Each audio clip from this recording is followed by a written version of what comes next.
New video showing the moment a gunman shoots 3 in Little Havana. What it's revealing. A man is in jail charged with shooting at another driver in a road rage incident. Details on what happened up next. An attorney arrested aboard a cruise ship. The alarming allegations. I don't have anything. Only the food truck I have. I don't have anything. Only on 6, a food truck stolen. Now a woman is desperate to get it back. The clues that could lead police to an arrest. The holiday travel rush begins. What you can expect at airports across our country. Live NBC6 News at 11 starts now. For the first time, we're seeing surveillance video of a triple shooting outside a home in Little Havana. Police say they later found the gunman at a hotel in Kendall. NBC6's Nico Clemens is live in Northwest Miami-Dade tonight with the disturbing video. Nico. Streaming on clickorlando.com and broadcasting live, you're watching News 6 at 5 a.m. An attempt at a break-in ends with a local home covered in bullets. I'm Mark Lehman, live in Deltona. What deputies want you to know about the suspects on the run this morning? Just look to God. If all you can do is say, help me.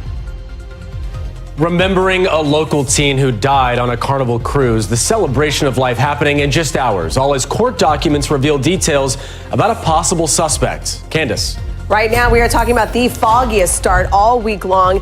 Right now, across parts of Central Florida, we'll be pinpointing the visibility issues as well as a look at your Thanksgiving forecast coming up in minutes. Big traffic changes for thousands of drivers in Volusia County. I'm Angie Casado with what you need to know about a new addition to one busy road. Good morning on your Thursday. It is 5 o'clock. I'm Julie Broughton. And I'm Justin Mormith. We're going to check on those roads, see just how foggy it is. But we do want to start with Eyewitness News starts right now with breaking news. We begin tonight with breaking news. 2 members of the West Virginia National Guard were shot this afternoon in Washington, D.C. Right here, you can see exactly where this is all developing. Right now, we're taking a live look at Washington, D.C. as President Trump is reportedly sending 500 more National Guard troops to Washington. This all coming from Defense Secretary Pete Hegseth. Now, reports originally began to come out just after 2 this afternoon that just blocks from the White House, 2 Guard members were shot.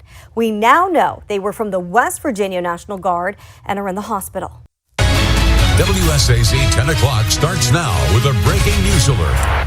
We do begin tonight with that breaking news alert out of our nation's capital, hitting very close to home tonight. According to West Virginia Governor Patrick Morrisey, 2 National Guard members were shot in Washington, D.C. this afternoon. They were from West Virginia. The governor says they're receiving conflicting reports this afternoon they received about their conditions. The suspect in today's shooting of the 2 National Guard members in the nation's capital has been identified. 4 senior U.S. law enforcement officials briefed on the investigation tell NBC News the suspect is 29-year-old Ramanullah Lakhanwal. Right now on WUSA 9 News at 11, we are getting some brand new information on a shooting that has shaken our country on this Thanksgiving Eve. Police say 2 West Virginia National Guardsmen are in critical condition tonight after they were shot in an ambush-style attack in downtown D.C. It happened shortly after 2 p.m. near 17th and I Streets, close to the Farragut West Metro Station and just blocks away from the White House. Tonight, the FBI says they have identified the suspected shooter, who is in custody. Thank you for staying up with us at 11 o'clock. I'm Lorenzo Hall. And I'm Leslie Foster. About 2 hours ago, President Trump posted a video on social media from West Palm Beach, Florida. He condemned this shooting as what he called a heinous assault. He's also doubling down on his D.C. crime crackdown by deploying more National Guard troops. 7 News on your side at 11 starts now. We begin with a breaking news alert. And then boom, boom, boom. Then someone started handing each other big guns. I'm like, okay, this is something's going on. I was in the Uber, I heard boom, boom twice. I saw police cars going left and right, even behind me. I saw a helicopter above me. I saw, I would say, 5 or 6 ambulances within 2 to 3 minutes of the shooting. Just a horrific night in Washington, D.C. As we speak, 2 National Guard soldiers ambushed in a targeted shooting are hospitalized in critical condition. Both are from West Virginia. The suspect was just identified and is in custody. Thank you for joining us. I'm Scott Thuman, and just into our newsroom, one of the soldiers has now been identified as Andrew Wolf. His high school posted this message on social media saying, quote, "Our Applemen community is deeply saddened. Andrew is currently in critical condition and undergoing surgery." Tonight on WVAL TV 11 News, 2 National Guardsmen fighting for their lives after an attack near the White House today. The latest on the suspected shooter as we learn new details about the shooting. And several last-minute travelers are hitting the roads for Thanksgiving, while others are hitting the bars. What you can expect on the road and tips if you plan to head out tonight coming up. And a Maryland family says they're now paying the price for someone else's mistake. The life or death odds they now face having lost state medical assistance. WBAL TV 11 News at 11 starts right now. Good evening to you. I'm Andre Hepkins. Thank you for joining us. The Thanksgiving holiday marred by violence in the nation's capital. A pair of National Guardsmen are in critical condition after being ambushed 2 blocks from the White House. Jason Newton has the latest information on this investigation. And Jason, the president spoke to the nation tonight within the past couple of hours. Right. President Trump offered well wishes for the troops and praise for first responders, but live from the 2 Virginia's news leader, WVVA News at 11 starts now. Greetings, I'm AP Harold. And I'm Paige Gilmar. Welcome to WVVA News at 11. We have more on a high school football coach turned fugitive. And a Mountain State utility wants to hike its electricity rates. But first, we begin with breaking news. 2 members of the West Virginia National Guard have been shot in our nation's capital and are in critical condition. Coming up at 5 News at 11, a tragedy unfolded in the nation's capital as members of the West Virginia National Guard were shot in an ambush-style attack. Hear from federal and local law enforcement at the top of this newscast. Live from Television Drive, this is 5 News, North Central West Virginia's news station. Good evening, everyone. I'm Cam Murray, and thanks for joining us this evening. Our top story takes us to the nation's capital as 2 members of the West Virginia National Guard were shot just blocks from the White House in what officials are calling an ambush-style attack. Our Emma Wolfhorse is in Washington, D.C. and has all of the latest details. Eyewitness News at noon starts right now. As of today, we now know the names of the 2 West Virginia National Guard troops who are in critical condition following a shooting attack in Washington, D.C. I want you to take a look at your screen right now. This is 20-year-old Sarah Beckstrom from Summersville, West Virginia. Also, 24-year-old Andrew Wolf is from Martinsburg, West Virginia. It has been confirmed by the FBI director and D.C. mayor as currently hospitalized. They are in critical condition, and we are learning more about how all of this happened.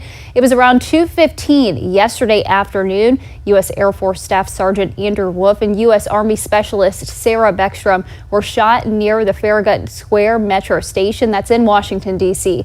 Wolf entered his service in February of 2019 and has been on orders in the district since the beginning of the mission in August. Beckstrom entered service in June of 2023 and has been on task force orders in the district since that mission began. Live from WBFF in Baltimore, this is Fox 45 News Late Edition.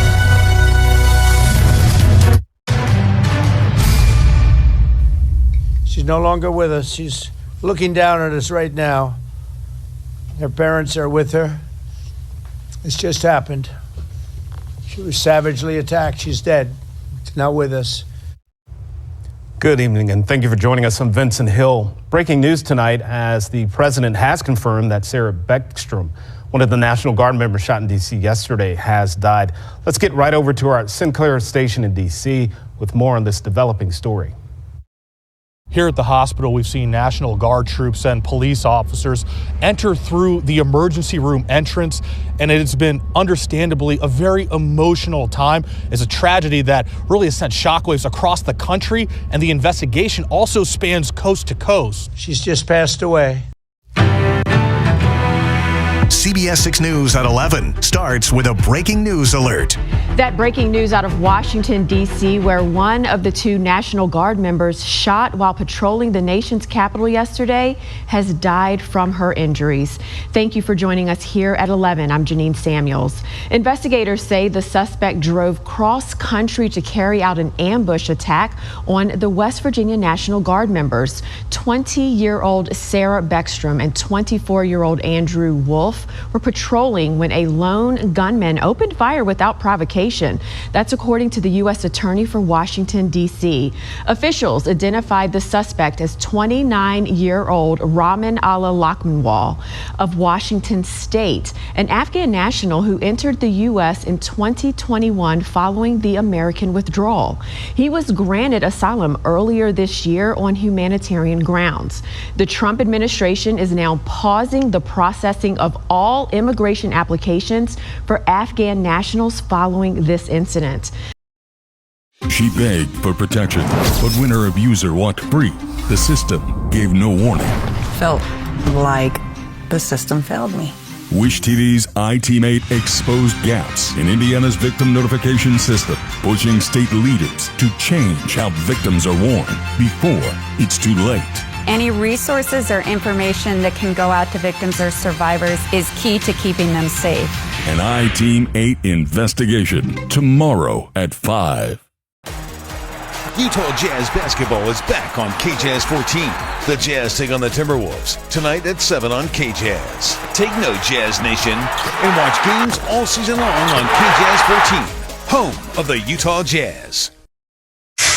Coming up this morning on First Alert 4, we're watching for a winter weather storm that's going to be impacting the region as we head off into this upcoming Saturday. Folks, we'll have you covered for everything you should know as you gear up for the upcoming weekend. Also ahead, First Alert 4 on the scene of this major warehouse fire in the city of St. Louis.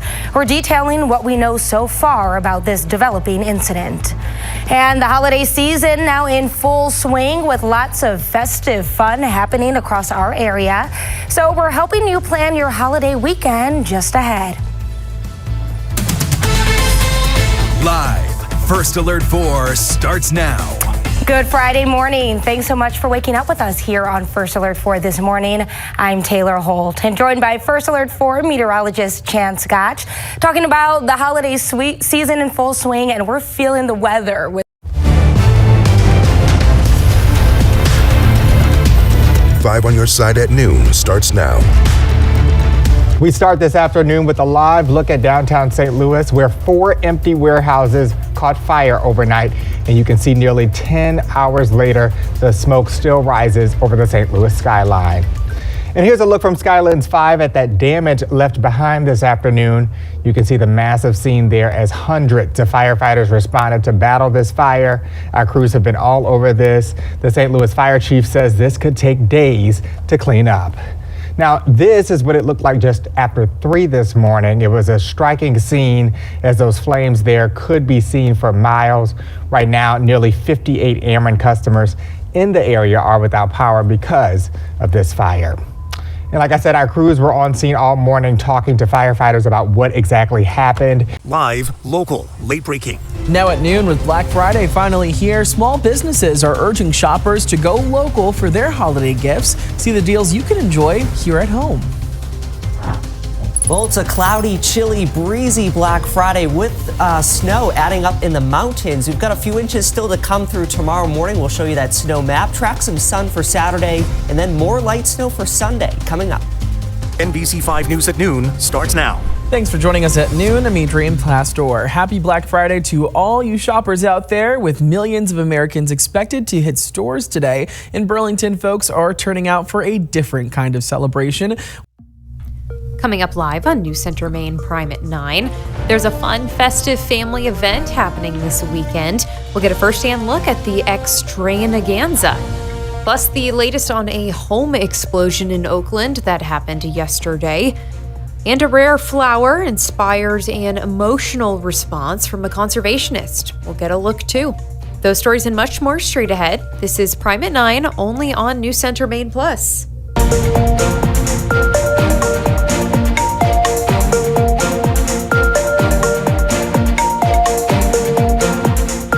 Hey everyone, and welcome into Prime at 9. Thanks for joining us at 9 6:30. We had a little technical difficulties, but it's okay because you know what? It's a Friday and it's a holiday weekend. So and we're still here today. We still made it here. on the air. We are here. We were here yesterday and we're on the air right now. So, you know, true. A win is a win. Dana.